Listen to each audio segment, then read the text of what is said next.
Mesdames, Messieurs, bonjour, bonsoir, ça dépend de l'ère à laquelle vous suivrez l'actualité du jour. Bienvenue à ces moments d'échange. Depuis 5h20 de ce mardi 30 avril 2024, des affrontements opposent l'armée congolaise FARDC à la coalition M23 RDF AFC près de la cité minière de Rubaya dans le territoire de Massissi. Des sources locales rapportent que la coalition a lancé une attaque contre l'opposition FARDC dans les villages de Rutingita, situé à environ 5 km du centre de Rubaya. Nous avons donc le temps d'en parler dans l'actualité du jour. Dans un événement alarmant de ce mardi 30 avril 2024 à Goma, une bombe a été larguée dans le quartier Lac-Vert provenant des positions des rebelles du 1-23, indiquent des sources administratives du quartier Lac-Vert. Le chef du quartier Lac-Vert à suivre dans l'actualité du jour. En ce jour du 30 avril 2024 est dédié à la reconnaissance du travail des enseignants. Une scène inhabituelle s'est déroulée dans la province du Nord Kivu. Au lieu de célébrer dans les salles de classe, des enseignants se sont rassemblés au cimetière pour honorer leurs prédécesseurs. Une révélation faite dans une interview exclusive accordée à Kivu Morning Post par les questeurs intersyndical en province du Nord Kivu, Patient Rafiki, que vous suivrez dans l'actualité du jour. Messieurs, dames, vous êtes nouveaux pour ne rien rater sur les questions d'actualité à l'est de la République démocratique du Congo. N'oubliez pas surtout de vous abonner.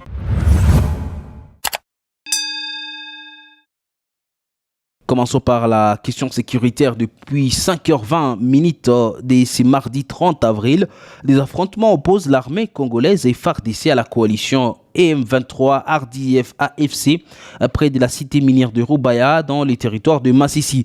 Des sources locales rapportent que la coalition a lancé une attaque contre les positions FARDC dans les villages de Rutingita, situés à environ 5 km du centre de Rubaya. Un négociant de la région a déclaré que ces attaques ont été déclenchées après que le gouvernement provincial a commencé à étiqueter le minerai livré. Il a dit, je cite ici, « L'exploitation minière ne peut pas être interrompue à Rubaya car la population locale risque de souffrir de la famine. L'exploitation se poursuit, mais la situation était relativement calme car les M23 envoyaient des négociants pour acheter le minerai non tracé et les exporter au Rwanda.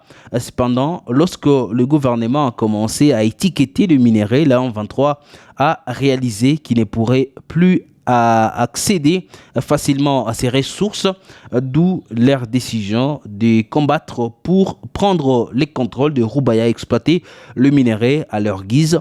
Malheureusement, avec le contrôle de Rubaya, ils vont générer d'importants revenus, ce qui pourrait changer le cours de cette guerre, a expliqué un négociant de Rubaya dont nous taisons les noms pour des raisons sécuritaires. Auparavant, le minerai exploité à Rubaya était acheminé par Mushaki, traversant le parc national du Virunga pour atteindre le Rwanda ou l'Ouganda. À Goma, dans un événement alarmant de ce mardi 30 avril 2024 à Goma, une bombe a été larguée dans les quartiers Lac-Vert provenant des positions du 1-23, indique des sources administratives au quartier Lac-Vert. Le chef du quartier de Mitima, qui confirme la nouvelle, indique que la bombe est tombée aux environs des 10h du matin, précisant qu'il a atterri dans l'avenue Rutanda sur une colline non habitée. Le chef du quartier Lac-Vert appelle la population à la vigilante. Dédessi Mitima a été joint au téléphone. La bombe a été larguée par l'ennemi en provenance des différentes collines vers Sake et consorts. Dans les collines-là qu'on est en train d'observer de loin, la bombe a été larguée, c'était à 10h. Et cette bombe est tombée dans l'avenue Rutanda sur une autre colline, là où il n'y avait personne. Cette bombe allait tomber dans le lac, dans la cuvette là du lac Vert. Mais grâce, Dieu nous a aidés, nous a fait grâce. Cette bombe vient de tomber dans une colline, dans des rochers. Donc il n'y a pas aucune perte en vie humaine, aucun dégât enregistré. Cette date du 30 avril 2024. Voilà un peu la situation du quartier Lac Vert et les événements dont nous sommes en train encore de faire face ces derniers temps. Nous sensibilisons toujours la population d'être toujours vigilantes, restons toujours aux aguets, dénoncer si du moins l'ennemi, vous voyez qu'il y a un mouvement qui est suspect. C'est ça ma recommandation auprès de ma population. Et je pense que le gouvernement aussi doit assurer notre sécurité. Nous qui sommes toujours victimes des bombes, c'est un peu ça la situation de ces quartiers. Le reste, on fait toujours le suivi. C'était à 10 heures. Merci. En ce jour du 30 avril 2024 dédié à la reconnaissance du travail des enseignants, une scène inhabituelle s'est déroulée dans la province du Nord Kivu. Au lieu de célébrer dans les salles des classes, des enseignants se sont rassemblés au cimetière pour honorer leurs prédécesseurs.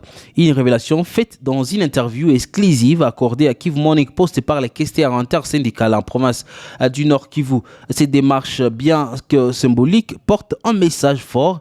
Les enseignants revendiquent non seulement le respect de leur profession, mais aussi des conditions de travail dignes. Je propose ici de suivre Patient Rafiki, le questeur de l'intersyndicale en province du Nord Kivu.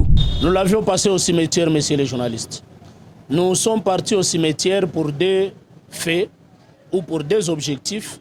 Le premier objectif, c'était de demander à nos arrières qui nous ont quittés, qui ont été aussi dans le métier de l'enseignement, de nous dire comment ils vivaient de l'enseignement à leur époque. Est-ce que la souffrance que traverse l'enseignant aujourd'hui, c'est la même souffrance qu'il traversait aussi à leur période?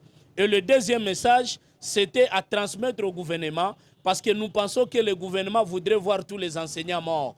Et alors, il fallait aller au cimetière pour dire au gouvernement, les enseignants ne vont pas mourir avant de libérer les pays des méchants, des sadiques qui ne veulent pas voir l'enseignant évoluer, parce qu'il est inconcevable qu'on puisse programmer la journée du 30 avril comme journée dédiée à l'enseignant, mais arriver le 30 et que l'enseignant n'a pas son salaire dans son poche. Et donc, dans sa poche. Et donc, c'est inacceptable. Nous sommes partis au cimetière pour ces deux messages, interroger nos arrières par rapport au métier de l'enseignant, mais également transmettre le message à tous les gouvernements s'ils veulent voir tous les enseignants dans leur tombe. Or, aucun pays ne peut se développer sans l'enseignant. Donc voilà comment on a passé notre journée. Et après le cimetière, nous sommes rentrés à la maison en attendant voir ce que Dieu pourra nous faire tomber du ciel. Une cargaison de plus de 50 tonnes de cacao non officiellement déclarée a été interceptée en commune rurale de Boulengo, en territoire de Béni, par la brigade du conseil Café Cacao.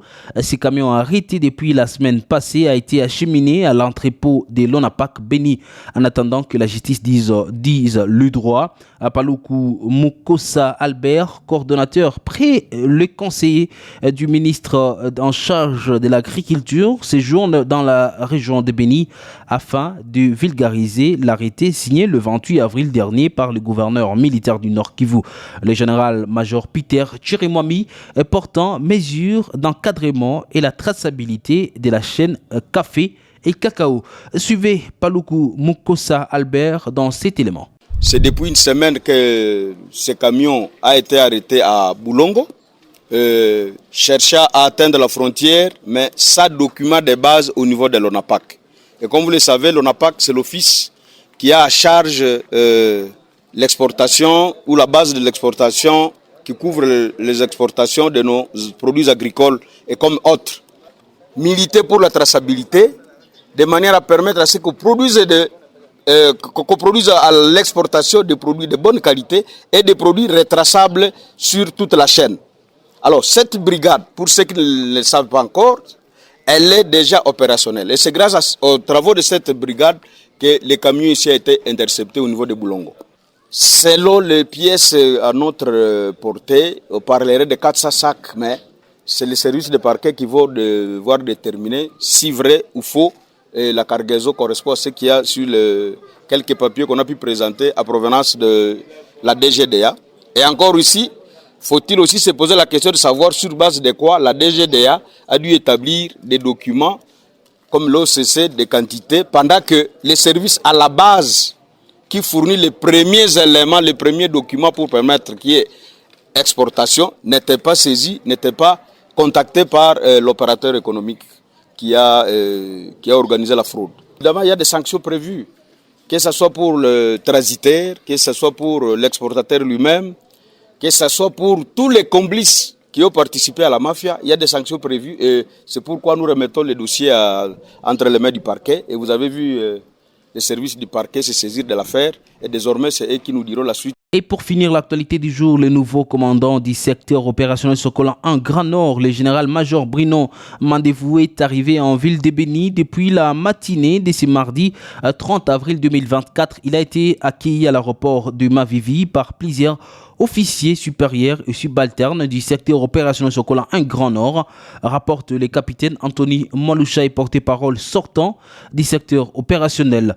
Bruno Mandevou a été briefé sur la situation sécuritaire de la région de Béni, dominée par les traques des terroristes islamistes Anti-Am-Iscap et le supplantif, indique-t-il. Notons que le général-major Bruno Mandevou était commandant second chargé des opérations et du renseignement à la 11e région militaire avant sa nomination au commandement du secteur opérationnel Sokola en Grand Nord à Béni. Il remplace le général-major Kassongo Malumba Robert, rappelé à l'état-major général à Kinshasa. Ça sera tout pour l'actualité du jour. Messieurs, dames, merci à vous de l'avoir suivi.